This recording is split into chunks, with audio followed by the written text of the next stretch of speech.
Now make your contribution to this motion. Senator Sifuna.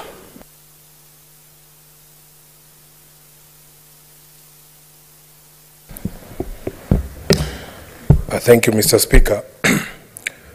Mr. Speaker, I think by now, because you've presided over this House for over a year, you are aware of the character of most of us in this House. Mr. Speaker, in your communication about the President's address, you reminded this House of the requirement of the standing orders that in an address to the House, the head of state shall be heard in silence.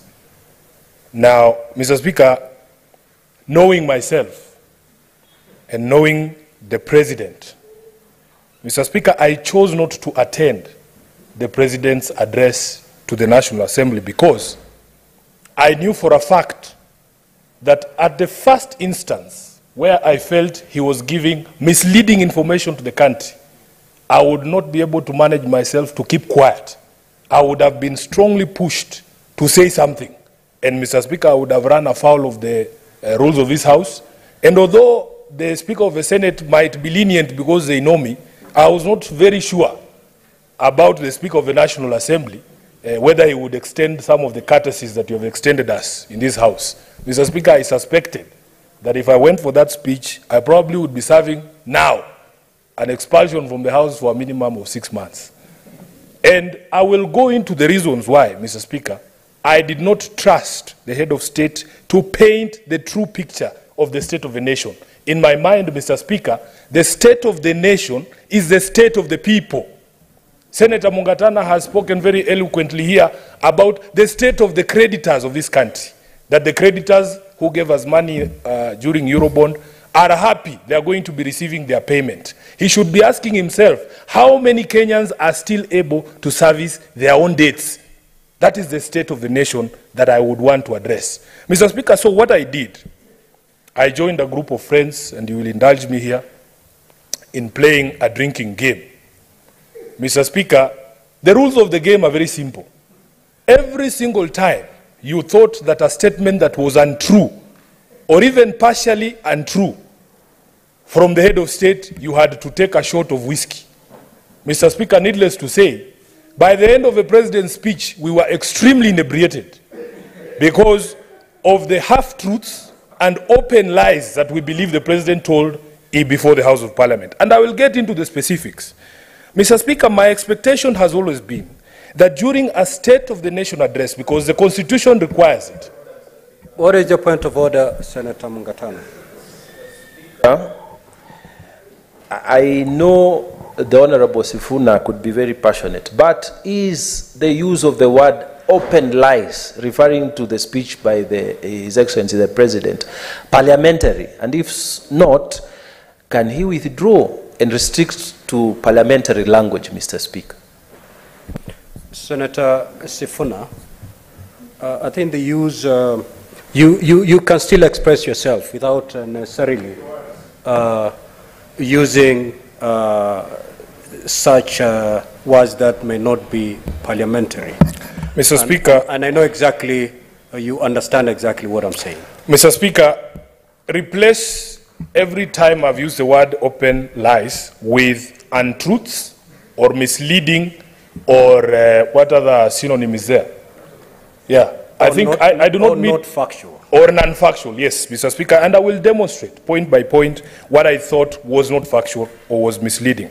Mr. Speaker, my expectation with these speeches, ever since I became acquainted with the Constitution, is that you must address yourself to the steps taken, very specific, steps taken and progress achieved in realizing the values under Article 10. And I was specifically looking out for the address to address 3 values set out under Article 10.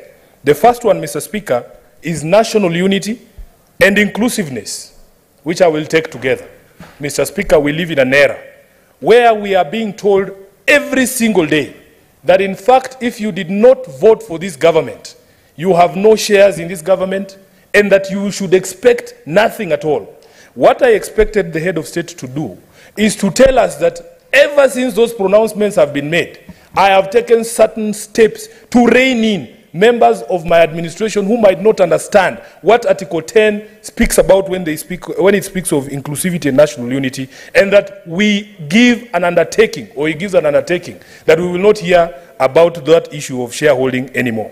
Mr. Speaker, the first untruth that I want to invite this House to agree with me that I encountered is in paragraph 9 of the President's speech, where he acknowledges that it is the duty of all of us as leaders to listen keenly and comply with the people's wishes.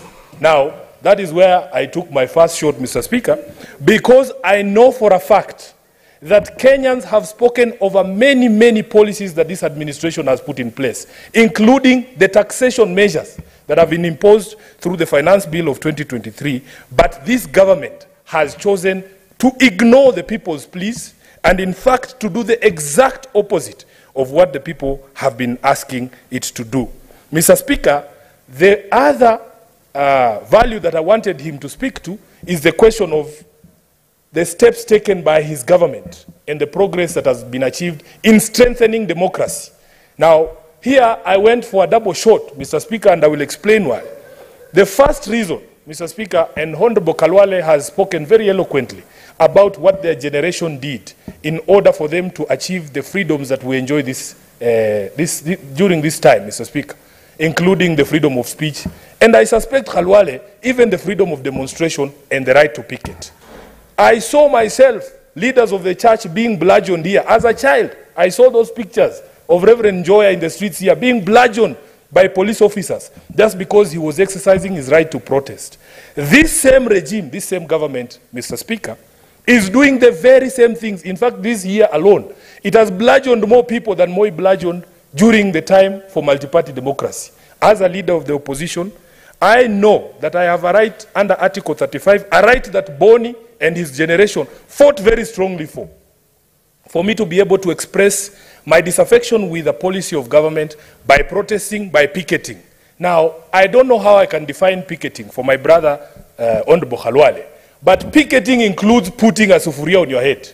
That sufuria on my head is not the solution I'm proffering, because I had proffered a solution that at the moment, because Kenyans are going through a difficult time, Mr. Speaker, please retain the subsidies. Please do not increase the taxation on fuel. Those are the proposals that came from my mouth, Mr. Speaker. So that when you see me putting a sufuria on my head, that is not the solution. That is me picketing and drawing your attention to the solutions I'm proffering. But you have refused to listen to the people of Kenya. And yet the president would come and stand before the hallowed House of Parliament and say that he acknowledges that as a leader, he has a responsibility to listen to the people of Kenya. Mr. Speaker, contrary to what many people believe, I actually admire Senator Khalwale, because I have studied his history.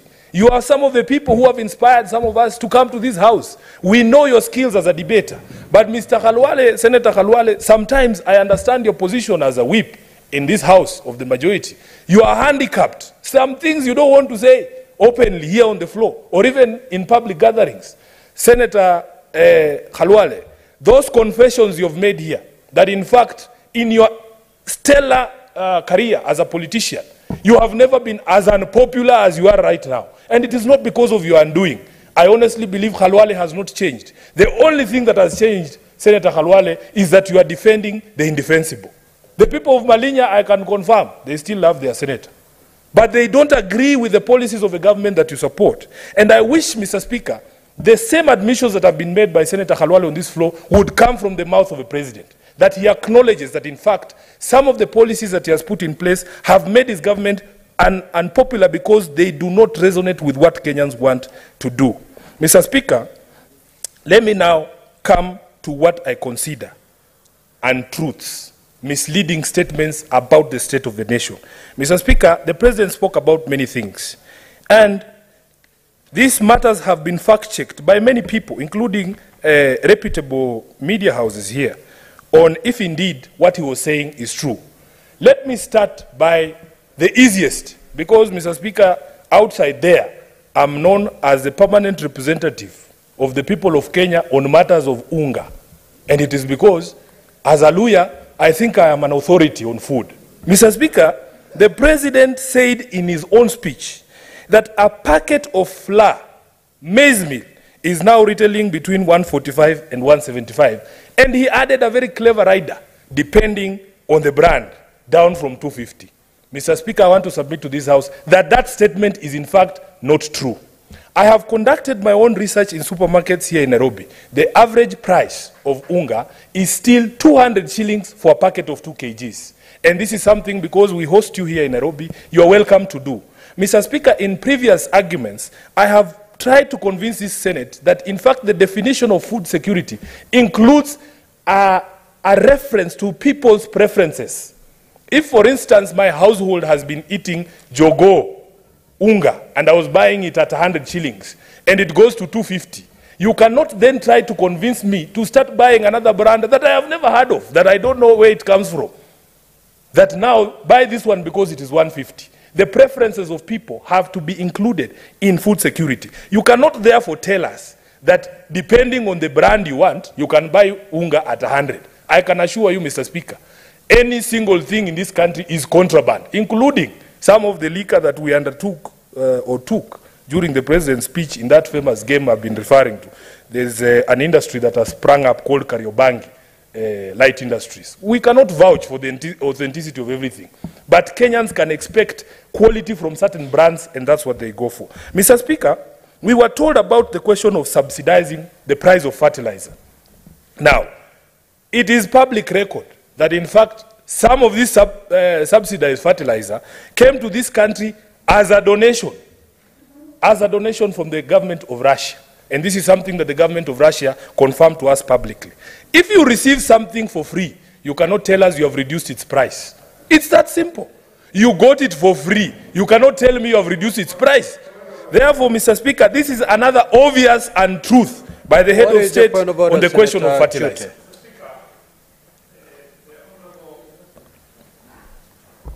Honorable Senator is misleading this House. He is talking about free fertilizers. Can he provide evidence, table this evidence before this House? Senator for Nairobi, can you substantiate